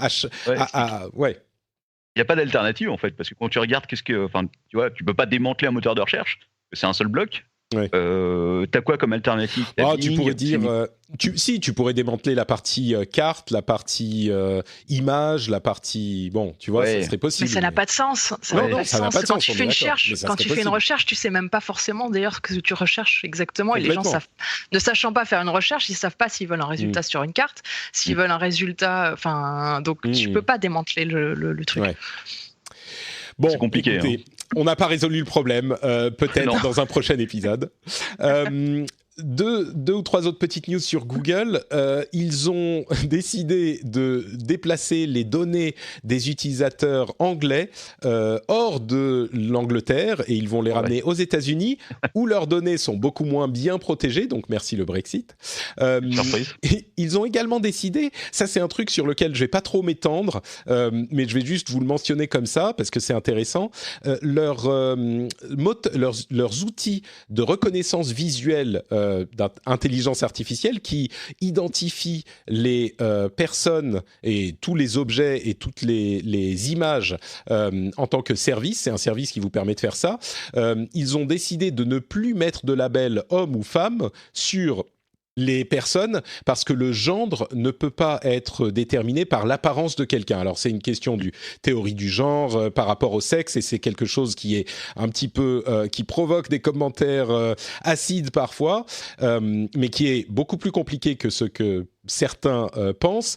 Mais c'est intéressant parce que sur la question théorique, effectivement, le genre est un sujet hyper intéressant et qui ne se conforme pas au sexe. Je suis pas un expert, donc excusez-moi si j'utilise pas les bons termes, mais c'est également intéressant parce que il y a également une réalité de la recherche d'images Et du coup, on va pouvoir chercher personne, mais on va pas pouvoir chercher homme ou femme. Ce qui, quand on va vouloir des images d'un type spécifique, je ne sais pas comment ça va fonctionner exactement, mais bon, c'est une décision vraiment intéressante et on verra ce que ça donne. C'est clairement sur comment dire, à l'avant de la fronde inclusive de la tech, ce qui est en général une très bonne chose. Sur ce cas particulier, on pourrait en discuter pendant très longtemps, mais évidemment, d'une manière générale, les questions de genre sont des questions qui sont trop souvent ignorées. Et enfin, l'Union européenne, encore elle, a décidé qu'ils allaient utiliser Signal comme application recommandée pour toute leur communication chiffrée, ce qui est une très bonne chose. Comme on le dit souvent, Signal, et on en parlait d'ailleurs la semaine dernière, s'il y a une application sécurisée pour vos communications pour lesquelles vous voulez que personne ne puisse avoir accès, eh ben c'est Signal qu'il faut utiliser, pas WhatsApp, pas Telegram. Telegram, c'est pas mal, mais ils sont pas open source. Pas tous ces trucs, c'est Signal qu'il faut utiliser. Donc, c'est décentralisé ou c'est c'est pas décentralisé, mais c'est chiffré. Et eux, je crois qu'ils n'ont rien sur leur serveur, donc c'est plus ou moins décentralisé. Oui, je sais pas exactement ça fonctionne, mais c'est. Ça appartient à une compagnie, c'est pas. C'est une société ou une organisation non gouvernementale. Je crois que c'est une association, mais ils sont complètement open source et chiffrés de bout en bout, et ils travaillent très très dur à ce que tout soit chiffré de bout en bout. Donc c'est vraiment c'est quasiment impossible. Il faudrait cibler une personne spécifique pour obtenir les informations de des messages transmis par cet outil.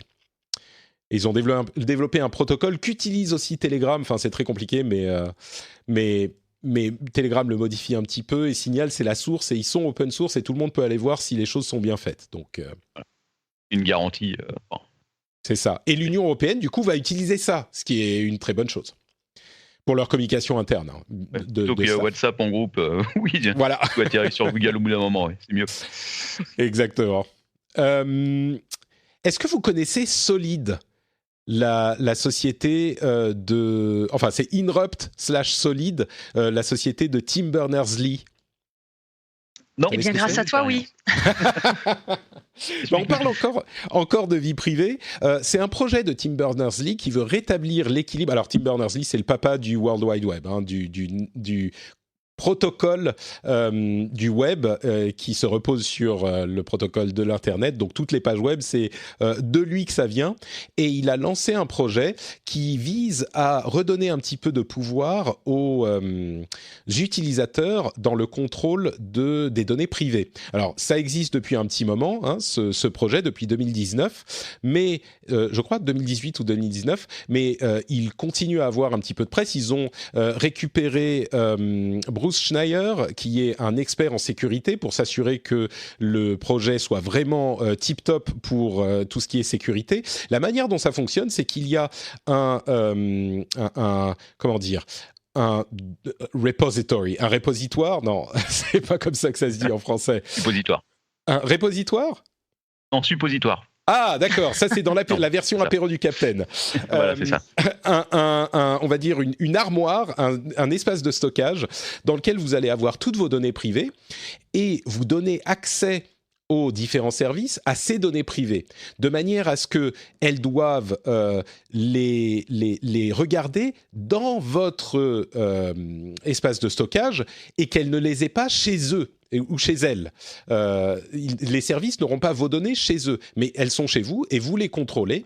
Alors bien sûr, évidemment, ces données peuvent être copiées, elles peuvent, etc. Il faut s'assurer que les services qui l'utilisent de manière correcte et ne vont pas aller aspirer toutes les données, mais si on a des gens un petit peu sérieux qui utilisent ces trucs-là, ça fonctionne sur le principe, et au moins ça donne un petit peu plus de contrôle aux utilisateurs, parce que on peut nous-mêmes aller couper l'accès à nos données et à partir de là, ils ne pourront plus les voir. S'ils les ont pas copiés comme ils donnent l'accord de le faire, et ben ils n'y ont plus accès. Et c'est une manière de, comme je le disais, permettre aux utilisateurs de garder le contrôle de leurs données privées. Et tout en, on pourrait imaginer, par exemple, alors c'est pas demain que Facebook va utiliser les choses comme ça, mais peut-être que si plein de petits services les utilisent, à terme, il pourrait y avoir une pression sur les plus gros pour utiliser ce type de système également. Mais si demain Facebook, vous vous connectez à Facebook par ce biais, eh ben, toutes vos données restent dans votre espace de stockage. Ils ont votre nom, votre adresse, votre numéro de téléphone, si vous voulez donner accès à ces données-là. Et un jour, vous dites, bon, allez, Facebook, j'en ai marre, je coupe l'accès. Et ben, Facebook n'a plus aucun accès à vos données. Donc, c'est quelque chose qui est... Et à chaque fois qu'ils veulent y accéder, ils doivent aller les récupérer, ou peut-être que vous pouvez dire, vous pouvez les garder 1 semaine, 2 semaines pour pas pinguer les serveurs tout le temps, mais ce genre de choses. Et donc, vous gardez le contrôle. C'est un projet un petit peu utopique, mais Tim Berners-Lee derrière, il y a du potentiel, on va dire. Oh, l'idée est excellente, l'idée est absolument excellente. Mais après, est-ce que ce sera... Je pense qu'ils vont pas se presser pour prendre ce genre de protocole. Prendre l'exemple de Facebook, à gagner. Non, ça c'est certain, oui. Facebook, ça va pas être les premiers à faire la queue pour les gros, en fait. Bon. Bien sûr. Mais petit à petit, ça pourrait... Disons que c'est une idée qui pourrait prendre corps. Moi, je la vois bien végéter pendant un certain temps et puis tout à coup être réveillée par un événement ou quelque chose, un service qu'il utilise. Ça pourrait marcher. Ça va mettre un peu le temps, mais oui, je suis d'accord avec toi. Ça viendra d'un coup. Peut-être, ouais. Mais il suffirait, par exemple, je ne sais pas, si Apple, par exemple, a vraiment à cœur la protection de votre vie privée, peut-être qu'il pourrait utiliser un système de ce type-là. Bon, je ne sais pas si ça va se produire demain. Et puis, on a un sujet ajouté par Siegfried, mais je veux juste mentionner celui-ci. Vous avez peut-être vu les titres sur une federal court, un tribunal fédéral, voilà, j'ai du mal avec les termes français aujourd'hui, un tribunal fédéral suisse qui a jugé que des likes ou des partages sur Facebook pouvaient être considérés comme de la diffamation si l'information likée ou partagée était diffamatoire. Alors là, on se dit, mais on retourne le bureau, mais qu'est-ce que ça veut dire ? Si je like un truc sur Facebook, je peux être attaqué en justice pour diffamation. Alors, c'est pas si simple que ça, je voulais juste l'expliquer en 2 secondes. Dans la loi suisse, et je sais qu'on a des auditeurs suisses, donc je suis sûr que vous pourrez me dire si je me trompe, mais d'après ce que je comprends, dans la loi suisse, la diffamation ne nécessite pas l'intention de nuire. Le simple fait de diffuser une information qui est diffamatoire peut vous rendre coupable de diffamation. Ce qui veut dire que si on n'est pas sûr, il vaut mieux se retenir, il vaut mieux s'abstenir parce que la diffusion suffit. Alors ça, c'est en général, au-delà de du web.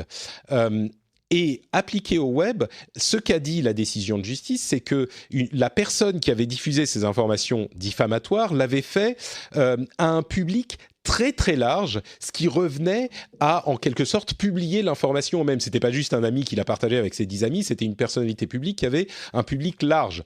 Et dans ce contexte, ça revient à diffuser l'information et donc à diffuser la diffamation et donc à faire de la diffamation soi-même. Donc c'est pas aussi simple que de se dire un Facebook like va vous amener devant les tribunaux parce que vous êtes rendu coupable de diffamation. Donc je voulais expliquer la chose parce que souvent on a des gros titres un petit peu aguicheurs et on ne comprend pas bien comment ça peut être vraiment le cas et on en repart si on va pas chercher un petit peu plus loin avec l'idée que les Suisses ils vous accusent de diffamation pour un like sur un post sur un article un petit peu douteux et non, évidemment c'est pas ça.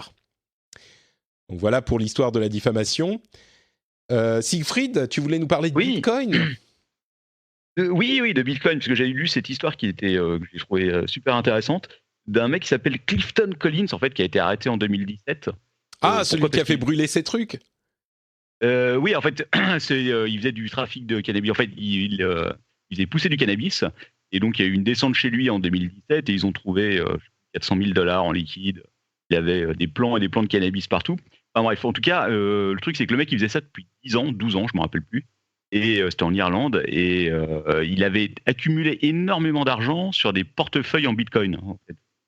Et donc la police a récupéré un des portefeuilles, il y avait quand même 1,5 million d'euros dedans, mais ils ont récupéré surtout les adresses de 12 autres portefeuilles qui chacun contenait, je crois que c'était 500 bitcoins. Donc en gros, ça veut dire que si tu calcules, c'est à peu près 52 millions d'euros. Parce qu'en plus, le bitcoin a beaucoup augmenté ces dernières années. Bon, des hauts et des bas.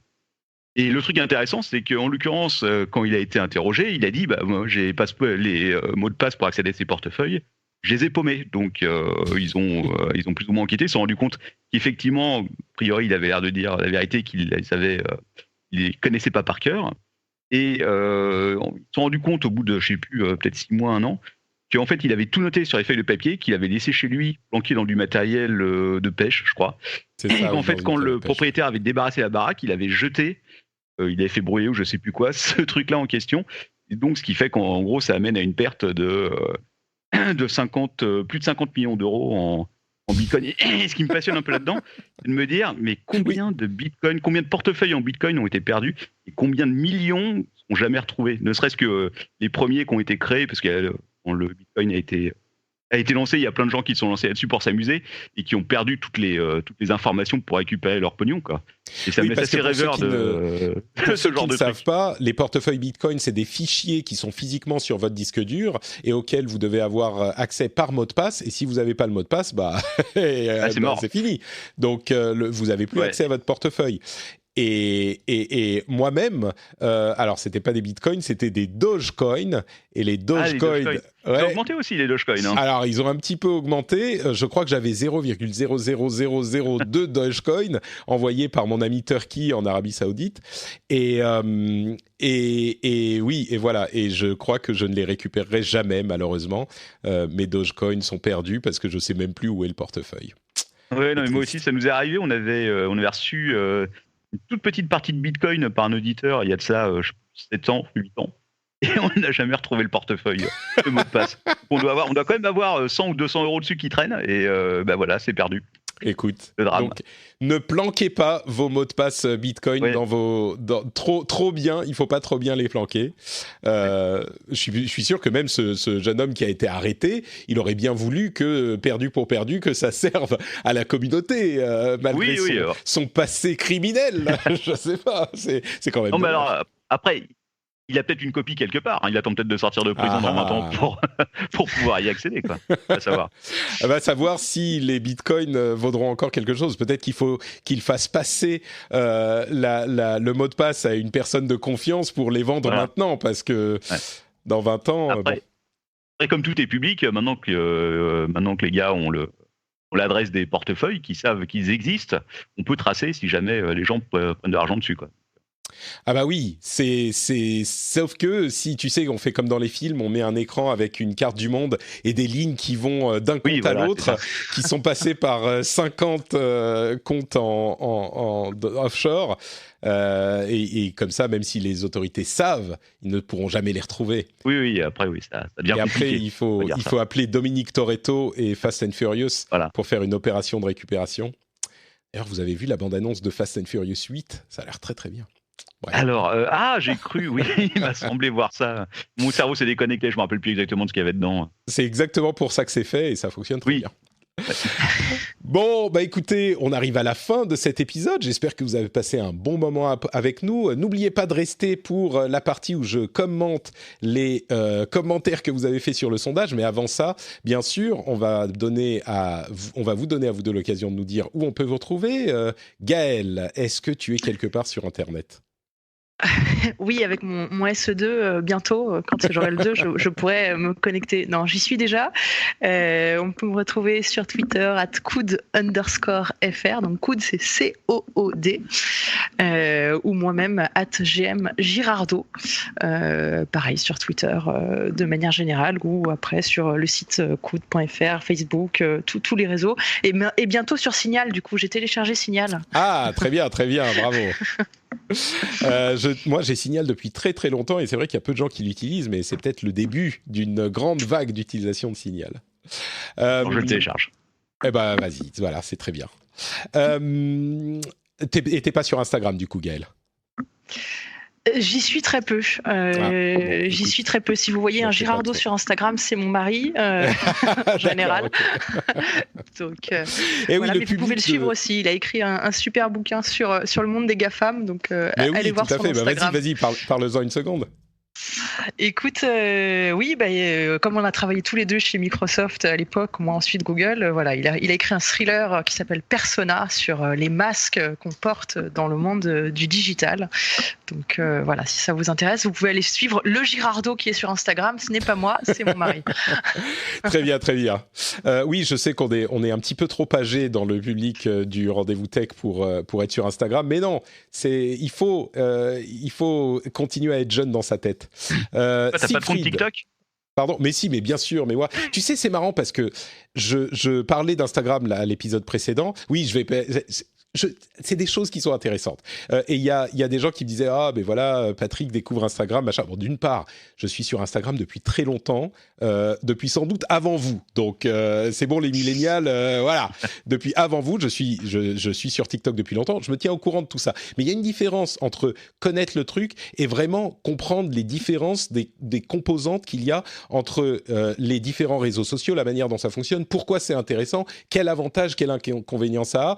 Mais bon, sinon Instagram, moi j'utilise depuis presque... Mais oui, ça fait 10 ans, c'était 2010 maintenant. Donc c'est bon, hein, les millénials, moi je suis pas un boomer, je suis un Gen Xer, donc on n'est pas encore dans cette catégorie de gens, s'il vous plaît. Laissez-moi quelques années encore. Et d'ailleurs, Siegfried et lui... Ah non, sur Twitter. Ok, bon, t'es où alors Oh, moi je suis un peu partout. Écoute, Captain Web sur Twitter, Apéro du Captain sur Instagram, puisqu'on a aussi un compte que on a alimenté quand on était à Las Vegas justement au CES il y a pas longtemps. Alors ça, il y a pas grand-chose, mais bon, on peut toujours y aller. Et puis Captain Web en général et Apéro du Captain un peu partout. Vous nous trouverez super. Des informations qui sont pas forcément intéressantes, mais bon. ça nous fait du monde en plus. Tu le vends super bien ton. Oui, je sais, ouais, je suis bon en marketing. Et oui, toi, tu n'es pas encore happé par le professionnalisme marketeux dont je suis victime, moi. C'est encore naturel, je vois bien. Donc voilà pour Siegfried. Pour ma part, bah oui, vous l'avez compris, Note Patrick sur Twitter, Facebook et Instagram, où vous pouvez me taguer pendant que vous vous endormez avec mon émission. Vous pouvez le faire sur Twitter aussi, hein, mais j'aimerais bien voir ce que ça donne. Et bah voilà, l'émission est sur frenchspin.fr si vous voulez laisser des commentaires. Et on se retrouve dans une semaine pour un nouvel épisode. Entre-temps, il y aura eu... Ah mais non, j'ai complètement oublié de le dire. Alors oui, il y aura le rendez-vous jeu qui va être super intéressant dans quelques jours. Si vous voulez écouter un petit peu un podcast sur les jeux vidéo, mais aussi la semaine prochaine, ma femme et moi, on part à Tokyo. On sera une semaine à Tokyo si le coronavirus ne nous empêche pas de nous poser. J'ai choisi le bon moment. Ouais, vraiment, c'est... Comme je le disais, ça va être la première semaine qu'on passe sans le petit depuis sa naissance. Donc ça va être intéressant. Profites-en. Oui. Nous, on est complètement pétri de culpabilité quand on va partir. On va se sentir super mal, mais bon, il va rester avec son grand-père et son oncle. Ça va bien se passer. Et je suis sûr qu'au bout de 5 minutes, on sera waouh, c'est la fête, pas de problème. Bref, mais donc la semaine prochaine, je ne serai pas là. Guillaume, que vous connaissez bien, Guillaume Vendée, va venir animer l'émission, et moi je reviendrai la semaine suivante. Mais donc voilà, j'ai une petite semaine de vacances. J'ai très très hâte. Donc ça sera un épisode sans moi pour la semaine prochaine et en tout cas on reste ensemble pour juste après le générique. Vous aurez les commentaires très longs sur tout ce que j'ai retenu de vos commentaires dans le sondage et donc je vous laisse écouter ça si vous le souhaitez. Merci beaucoup à tous les deux, merci beaucoup à tous d'avoir écouté et à la prochaine.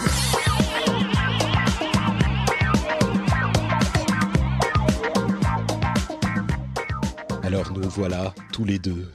Je vais commencer à faire de l'ASMR. Bon, donc comme promis, je vous parle un petit peu des nombreuses remarques que j'ai eues sur le sondage. Comme je vous disais, il y a eu sur les plus d'1 millier de personnes qui ont répondu, il y a quasiment la moitié qui ont laissé un commentaire à la fin, donc ça a fait énormément de choses à lire. Beaucoup de positifs, bien sûr. Je pense que les gens qui ont répondu sont des gens qui aiment bien l'émission, mais il y a eu quelques remarques négatives et constructives dont je vais parler également. Alors, et puis bon, d'une manière générale, une vue d'ensemble de tout ça. D'abord, il y a eu pas mal de merci pour ton travail, continue, ce genre de messages qui m'ont fait évidemment très plaisir. C'est vrai qu'on a pas souvent l'occasion d'avoir ce genre de discussion et ce genre de retour. Donc, ça fait plaisir à lire et dans un monde de l'Internet où les choses sont parfois un peu abrasives, là, ça remonte à bloc. Et rien que pour ça, je pense que je pourrais peut-être refaire le sondage régulièrement tous les ans. Je l'avais fait de temps en temps et j'avais pas fait pendant quelques années. Je crois que je le referai régulièrement parce que c'est un moment de contact, un autre type de contact qui a des effets positifs aussi. Positifs aussi. Alors, j'ai une recette de la crêpe Suzette qui était assez cool. Merci, merci beaucoup. J'ai eu un commentaire plusieurs sur les photos. Évidemment, le truc qui attirait, qui était le produit d'appel du sondage, c'était les photos et vous avez l'air de tous les avoir pas mal appréciées. Alors, le sondage est fermé maintenant. Pour ceux qui les ont ratés, désolé, c'est trop tard. Il faudra pas dormir pour le prochain sondage, même si je ne sais pas si je vais réussir à trouver des photos d'aussi bonne qualité, encore que j'ai peut-être des stocks quelque part dans les vieilles photos à numériser dans les tas qui sont dans les placards. Alors, les commentaires un petit peu plus longs. Bravo à toi pour l'entreprise que tu as osé démarrer seul et sans repère. Quelqu'un qui me dit, si tu te rappelles, je t'ai contacté sur Messenger il y a 3 ans pour que tu m'aides à récupérer des répondants à un entretien pour mon mémoire universitaire et je t'en remercie encore. PS2, j'ai réussi. C'est une personne qui a donc réussi pour son mémoire et il y a eu quelques commentaires là-dessus. C'est vrai que j'essaye, j'ai pas toujours le temps, mais j'ai presque toujours le temps. En tout cas, j'essaye de le prendre, de répondre à toutes les questions, d'aider tous les gens qui m'envoient des petits messages, quel que soit le moyen. Jusqu'à maintenant, je crois que j'ai réussi à quasiment tout faire. Donc, ça fait plaisir de voir que les gens n'oublient pas. Donc, c'est cool parce que ça demande évidemment beaucoup d'efforts aussi et c'est quelque chose de cool. C'est pas la seule personne qui dit ça, mais donc, j'en reparlerai un petit peu après. Merci beaucoup pour tout ce que tu fais. J'ai une petite question. J'aimerais que tu y répondes dans l'émission. Alors, je le fais après l'émission. As-tu trouvé la case de ta feuille d'impôt où tu peux enregistrer les gains Patreon? Donc, tu verras la réponse dans quelques mois. C'est la personne qui dit ça. Alors, à l'époque où j'étais auto-entrepreneur, j'avais trouvé, oui, et maintenant, c'est le comptable qui s'en occupe puisque j'ai une vraie société et c'est des gains qui sont des gains classiques et le contrat avec Patreon est fait pour que les gains soient enregistrés de manière parfaitement clean et normale. C'est une commission sur les trucs que gagne Patreon. Donc oui, les choses sont... C'est un truc d'ailleurs que je dis souvent. Je fais vraiment les choses dans les clous. Maintenant, c'est plus facile qu'il y a 5 ans quand je me suis lancé parce que ce type d'activité, c'était qu'un truc dont les autorités n'avaient jamais entendu parler à l'époque. Mais maintenant, ça se passe un petit peu plus facilement. Et puis surtout, mon comptable, que j'aime beaucoup, se charge de tout ça. Et trouver un bon comptable, c'est vraiment un truc hyper important quand on se lance dans ce genre de choses. Mon premier était horrible, mais horrible. Je crois que c'est ma pire expérience professionnelle et la meilleure chose que j'ai fait, c'est d'en changer. N'arrête pas les podcasts. Oh, nous savons où tu habites. D'accord, écoutez, dans ce cas-là, je ne vais pas arrêter alors. Enfin, j'aimerais particulièrement te remercier pour m'avoir autant appris durant ces 10 ans grâce au Rendez-vous Tech. Ça a vraiment du sens pour moi ce que tu fais et tu l'as fait à travers d'autres projets comme No Watch, Upload, The Movielicious. Un de ces 4, j'espère que tu le ressusciteras, ça manque pas mal. C'est vrai que cette émission elle me plaît beaucoup. Il y a Positron à côté, mais bon. Tu sais, lorsque j'avais 18 ans, j'ai passé un concours d'anglais organisé pour ma ville pour gagner un voyage linguistique dont l'épreuve principale consistait à rédiger un essai sur les liens entre tech et culture. Autant de dire que mes heures d'écoute du Rendez-vous Tech m'ont été très précieuses. Clairement, c'est un peu grâce à toi si j'ai pu rencontrer ce concours et passer 2 semaines sur la côte britannique. Je te souhaite une très belle journée et continue à vivre de ta passion tout en nous en faisant profiter. J'ai toujours mon t-shirt No Watch, RIP.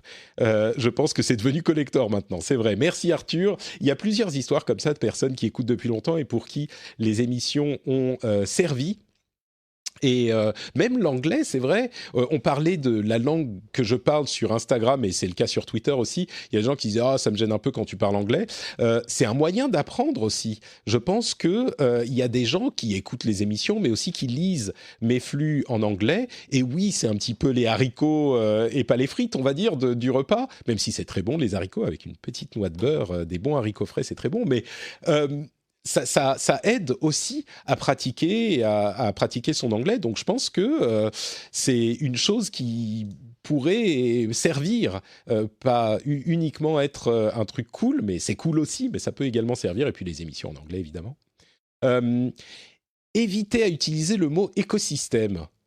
Alors, pourquoi est-ce qu'il faut éviter écosystème ? Ça me paraît être tout à fait, comment dire, juste pour décrire certains éléments de la tech. J'ai pas bien compris pourquoi cette personne m'a demandé de ne pas utiliser le mot écosystème, et je suis pas au courant d'une controverse ou d'une utilisation erronée du mot écosystème pour ces sujets tech. Alors peut-être que c'est pas prévu pour ça à la base, mais bon, si vous savez pourquoi il faut pas dire écosystème, si c'est comme au jour d'aujourd'hui ou ce genre de choses, vous pouvez me le dire en commentaire ou sur Twitter ou Instagram, dites-moi, je serais curieux de savoir.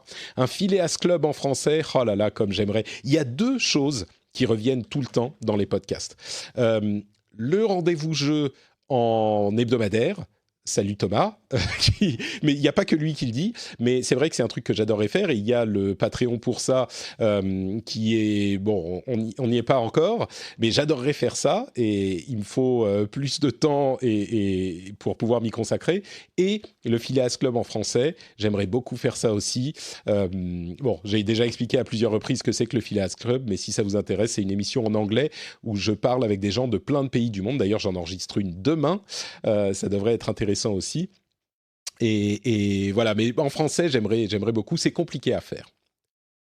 À travers les années, tu partages indirectement les moments de nos vies. Tu es comme un grand frère cool, merci pour cool, qui a fait les meilleurs choix possibles pour vivre sa meilleure vie. Ta communauté t'adore et on te soutiendra au maximum. Je te souhaite que du bonheur. Signé LDVC. Merci LDVC. Alors, je ne sais pas si j'ai fait les meilleurs choix possibles. J'ai essayé de faire les bons et c'est vrai que je suis content des résultats. J'ai été très chanceux. Et merci aussi de dire un grand frère cool et pas un grand-père cool. Je commence à sentir mon âge, mais c'est bien, le grand frère cool, ça me plaît. Et c'est vrai qu'on partage nos vies, et ça fait très longtemps que je fais des émissions. Certains d'entre vous me suivent depuis très longtemps, et je crois que c'était toi, Ludovic, ou quelqu'un d'autre qui disait, et je l'ai repris à mon compte, c'est vrai qu'il y a dans nos vies différentes catégories de personnes. Il y a la famille, les amis, et puis les étrangers. Et les podcasteurs, et moi, comme je suis là, je pense, peut-être toutes les semaines, peut-être même pour plusieurs émissions, je suis dans une catégorie entre toutes ces personnes, entre les amis et la famille, et les personnes qu'on ne connaît pas vraiment, ou qu'on connaît de loin, parce qu'on est ensemble tout le temps, on passe 1 heure, 2 heures par semaine ensemble, donc c'est vrai qu'on est très très proches, et on partage toutes nos vies depuis un bon moment, donc il y a un rapport particulier entre nous.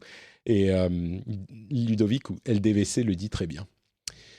Encore un, décidément. Bonjour Patrick, je te suis depuis mes 17 ans en 2007 avec Azeroth.fr, et depuis je n'ai raté que peu d'épisodes du Rendez-vous Tech puis du Rendez-vous de jeu. Tu as accompagné mes déplacements dans les transports pour aller au travail, même maintenant que j'habite à 2 minutes à pied, quand je vais tondre la pelouse. Mais maintenant mon moment favori est dans mon bain, bien détendu au chaud. C'est Clément qui me dit ça, bien détendu au chaud. Je vais arrêter là car ça devient douteux. Effectivement, tu fais peut-être bien. Merci pour ton humour, etc., etc. Merci à toi, ça m'avait fait bien rire. Tu es l'une des personnes qui m'écoute dans son bain. Un petit peu bizarre, mais pourquoi pas, hein, il en faut pour tout le monde. Tiens, une remarque un petit peu moins positive. Faut pas toujours, surtout certains de tes invités, essayer de faire des blagues moisies, voire douteuses. Alors... les blagues, j'imagine qu'on n'essaye pas de les faire moisies, hein. On essaye de les faire bien et puis elles sortent moisies, c'est pas fait exprès. Causer moins de politique US et parfois savoir dire que tu ne connais pas ou ne comprends pas un sujet plutôt que d'essayer d'une explication, voire une mauvaise analyse, bien que ça soit très rare. Bah oui, effectivement, je suis assez d'accord avec ce que tu dis. Alors... sur les blagues douteuses, oui, parfois on en fait des pas très bonnes, on essaye un petit peu, surtout tes invités, tu dis. Si c'est les jeux de mots pourris, bon, désolé, ça c'est un petit peu la marque de fabrique aussi, surtout de Jérôme. Mais causez-moi de politique US. Ça, c'est compliqué parce que la politique aux USA est à la fois une des sources des changements dans la tech. Enfin, la politique et ce qui se passe aux US en général est une des sources des changements. Et en particulier dans les périodes d'élection, c'est une sorte de moment de test pour ce qui va se passer dans la tech en général et ce qui va se passer chez nous ensuite. Donc je pense qu'il est important d'en parler avec modération bien sûr, mais par exemple quand on en parlait avec Cédric il y a 2 semaines, on a eu des remarques de remerciant des explications, et notamment l'explication du caucus, parce que les gens comprennent jamais rien. Bon, ça, c'était pas spécifiquement tech, mais c'était important de parler de tout ça. Donc, sur la politique, je suis pas tout à fait d'accord avec toi. Par contre, effectivement, savoir dire qu'on ne connaît pas ou comprend pas bien un sujet, j'ai peut-être été coupable de ça 1 ou 2 fois. Généralement, comme tu le dis, bon, c'est très rare, merci, j'essaye de connaître et de maîtriser les sujets. Ça peut m'arriver que je connaisse pas. Il y a, disons que je suis obligé de comprendre à peu près tous les sujets de la tech, et même si la tech c'est un domaine spécifique, à l'intérieur c'est très très vaste. Ça va de la programmation à la gestion des réseaux sociaux, à la manière dont légalement les choses se passent, à la gestion de la vie privée. Enfin, il y a énormément de choses. Les dernières tendances, les nouveautés matérielles, les processus de fabrication, il y a plein de choses. J'essaye vraiment d'en connaître autant que possible, et je fais de mon mieux, et je crois que j'y arrive pas trop mal. Et il y a parfois, c'est vrai, des domaines que je ne maîtrise pas assez pour parler d'un sujet, et peut-être que parfois j'ai essayé de me rattraper aux branches un petit peu maladroitement. Il faut que je le fasse moins, et que quand je maîtrise pas, bah oui, je dois pouvoir dire ah oui, alors ça, je connais pas parfaitement bien. J'ai l'impression que, je crois, j'ai tellement envie et besoin de faire un très bon travail pour l'émission et pour les auditeurs, parce que l'une des motivations de l'émission, c'est d'expliquer les choses. Donc, même si je sais que c'est pas possible de tout comprendre, j'ai l'impression de faillir à ma mission parfois. Mais bon, on est humain, c'est normal. Parfois, on va pas. Il y a des sujets spécifiques qu'on va pas maîtriser. Il faut pouvoir le dire. Donc, merci de la remarque effectivement sur ce point. Je crois que c'est important que je l'internalise. Donc, j'essaierai d'y penser. Bon, c'est pas vraiment le but recherché, mais dans le RER, vos podcasts ont un effet ASMR. Je me détends, et ça m'énerve parce que j'ai loupé plein de choses. Merci pour le travail fourni, auditrice occasionnelle. C'est toujours un plaisir de me cultiver avec vous. Bah, merci à toi. Encore une fonction. Décidément, il faut vraiment que je lance une émission ASMR. Il faut que je fasse quelque chose. Il y a un marché à prendre, là. Malgré les remarques évoquées dans le sondage, alors c'est quelqu'un qui devait avoir fait des remarques un petit peu négatives, je dois reconnaître que c'est plutôt une bonne émission, bien produite et agréable à écouter. Les intervenants sont souvent pertinents et il y a une bonne ambiance. Spécial coup de cœur à toutes les interventions de Marion Douming. Effectivement, elle est souvent très pertinente, Marion.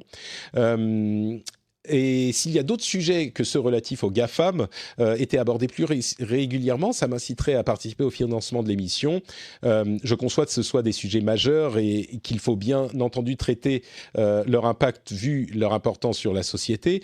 Mais j'ai le sentiment que ça tourne en rond parfois. Je vous souhaite tout de même une bonne continuation et beaucoup de succès. Mes salutations. Là, c'est vrai qu'on a des gros sujets qui reviennent. Ça va par vagues. Je dirais pas que ça tourne en rond, mais parfois ça va par vagues parce qu'on suit l'évolution. Et j'essaye de mettre un petit peu de variété, d'avoir des sujets un petit peu différents pour pas toujours parler des mêmes choses. Ça revient de temps en temps, mais peut-être que là aussi, il faudrait que je fasse un petit peu plus d'efforts pour proposer un petit peu plus de variété. Si c'est un sujet qu'on a déjà couvert la semaine précédente, et là, je crois que ces derniers temps, je le fais un petit peu plus. On va pas remettre le couvert sur le même sujet d'une semaine sur l'autre quand rien n'a changé. C'est compliqué aussi parce qu'il y a quand même des choses qui font l'actualité, dont il faut parler. Mais donc, j'essaye de trouver un petit peu cet équilibre. Mais c'est important à garder à l'esprit, là aussi. Donc, merci pour ta remarque. Et j'essaye toujours plus d'avoir une certaine variété dans les sujets. Comme par exemple, aujourd'hui, on a parlé de Solid. C'est pas un sujet nouveau. C'est pas une société qui vient d'arriver. Bon, il y a eu l'actualité avec Bruce Schneier, mais c'était l'une des raisons pour laquelle j'ai mis ce sujet dans les sujets de l'émission aujourd'hui. C'était justement parce que c'était un sujet intéressant dont on n'avait pas parlé spécifiquement avant, intéressant, qui est lié à la question de la vie privée, qui est bien sûr importante ces dernières années, mais qui n'est pas directement un sujet qu'on a couvert en parlant des problèmes éternels. Donc j'essaye, et il faut que je fasse encore mieux là-dessus. Je s'utilise avec modération. Quand des personnes qui ne te connaissent pas écoutent tes podcasts, il arrive qu'ils aient l'impression que tu as un ego surdimensionné avec un gros smiley. Bref, peu importe, merci. Non, peu importe, c'est intéressant comme remarque aussi. Il y a une raison pour laquelle je dis « je » souvent, c'est parce que je dis « je pense que » ou « à mon avis », parce que j'essaye toujours... Alors, bon, il y a deux choses. D'une part, je fais toujours des grandes présentations. Et ça peut donner l'impression que je parle beaucoup, mais c'est parce que je veux... Dans l'émission, je sers deux publics. J'essaye de couvrir deux publics, et toutes les nuances entre les deux. Les débutants, qui ne connaissent pas bien la tech et qui ont donc besoin qu'on explique à des niveaux relativement fondamentaux les concepts dont on parle. Ça, c'est important. Et d'autre part, il y a les gens qui s'y connaissent un petit peu plus et qui connaissent plus ou moins les informations, qui ont peut-être besoin de précision, mais qui ont surtout besoin d'analyse pour comprendre exactement ce que veulent dire ces informations. Et donc, c'est vrai que je fais des longs laïus au début de chaque sujet. Je prends beaucoup de place dans l'émission, mais de mon expérience, c'est vraiment le moyen de s'assurer que ce gamut soit couvert. Après, on discute et on a souvent d'ailleurs des remarques qui vont me faire bouger un petit peu, me faire changer d'avis ou me éclairer les choses de manière différente. C'est pour ça que je tiens à avoir des gens qui sont des experts de la tech avec moi et qui changent tout le temps pour avoir des avis différents. Mais cette première partie est très importante aussi. Donc, j'espère que c'est pour ça que je dis « je » et pas juste que je parle de moi tout le temps. Il y a ça d'une part, et le fait que je dis « je pense que » à mon avis, parce qu'il y a très peu de vérité absolue dans tous les domaines du monde, et c'est le cas dans la tech aussi. Et bon, il y en a peut-être de temps en temps quelques-unes, et j'essaye de mettre le point dessus quand je pense que c'est le cas. Mais sinon, c'est vraiment pour qualifier ce que je dis en disant c'est mon avis à moi et c'est comme ça que je vois les choses. C'est une chose qui est à mon avis importante et c'est peut-être pour ça que je dis beaucoup je. Donc je sais pas si c'est ça qui pose problème, mais c'est comme ça que je vois la chose, donc que je vois la chose. Donc si tu as une explication plus longue, n'hésite pas à venir le dire dans les commentaires ou sur Twitter ou là où tu veux. Je suis preneur d'explications évidemment. Dans les bonus qui seraient intéressants pour devenir patriote, la personne a dit « j'ai voté pour… c'est de ça qu'elle parlait dans les remarques à la fin, mais j'ai voté pour l'effet son parce que l'avocat du diable, ça m'a fait vraiment rigoler. Donc, envoyer des effets son pour dire, par exemple, l'avocat du diable, comme… bonus Patreon, le petit jingle, ça m'a fait vraiment rigoler quand j'ai écouté l'épisode dans lequel tu dis ça. C'est l'avocat du diable, des trucs comme ça. Tes émissions sont vraiment géniales, Patrick. Je suis mexicain et tes épisodes m'ont beaucoup aidé à apprendre le français. Et puis, je suis resté parce que je passe un bon moment en écoutant tes podcasts. Merci à toi. Il y a des gens qui nous écoutent du monde entier. Et comme la remarque que je faisais sur l'anglais, qui permet, ma diction et ma prononciation, vous êtes déjà familier avec ça et donc peut-être que les émissions anglophones vous aideraient à apprendre l'anglais. Et pareil avec sur Twitter, c'est des termes dont qu'on comprend parce que je parle beaucoup de tech et de jeux vidéo. C'est vrai dans l'autre sens aussi, il y a des gens qui écoutent et qui sont anglophones et qui écoutent les émissions. Tu fais partie de la famille. Oh, merci. On conclut. Tu fais partie de la famille. Ça m'a fait très plaisir. Maintenant que j'ai vu les photos, je regrette un peu d'avoir participé au sondage. Donc mon but a été atteint, les photos étaient particulières. Et enfin, oui, en conclusion, je les ai pas notées chacune, mais il y a eu tellement d'amour et de merci et de sentiments positifs. Comme je le disais au début de cette petite explication, ça m'a fait hyper plaisir. Ça m'a vraiment touché, tous ces mots et tous ces commentaires. Donc, un grand merci à vous en retour. Je suis content que l'émission vous plaise. Je suis content de pouvoir la faire grâce à vous, grâce notamment à ceux qui soutiennent l'émission. Mais c'est effectivement les choix que j'ai faits étaient particuliers, pas toujours faciles, et je continue à faire des choix qui sont parfois pas faciles. Mais je crois que les choses se passent plutôt bien pour le moment. J'espère qu'elles vont continuer à bien se passer. Et si c'est le cas, c'est grâce à vous. Donc, un immense merci. Et je vais m'arrêter là dans l'émotion. Je vous envoie plein de bises et je vous donne rendez-vous dans une semaine. Non, je vais partir en vacances. Donc, dans 2 semaines, j'espère, si je ne suis pas quarantinisé dans un aéroport au Japon. Je vous retrouve donc dans 2 semaines. Et je vous envoie plein de bises d'ici là. Ciao, ciao. Cet épisode est sponsorisé par Norton LifeLock. Bon, vous connaissez la tech, vous savez qu'il y a certaines bonnes pratiques à avoir pour rester sécurisé sur le net. On vous le dit tout le temps, utilisez un VPN, créez des mots de passe complexes, mettez votre antivirus à jour.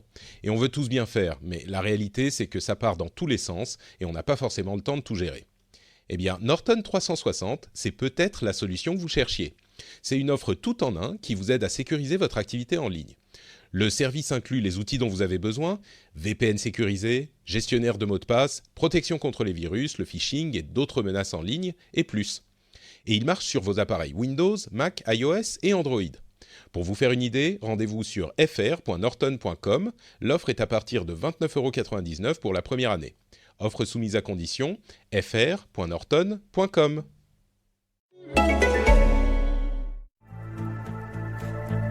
À quoi ressemblera une ville 100% circulaire en 2050 ? Les super matériaux de la science-fiction peuvent-ils devenir réalité ? La révolution biomimétique aura-t-elle lieu ? Découvrez Le pouvoir caché des matériaux, un podcast de Saint-Gobain, disponible sur toutes les plateformes.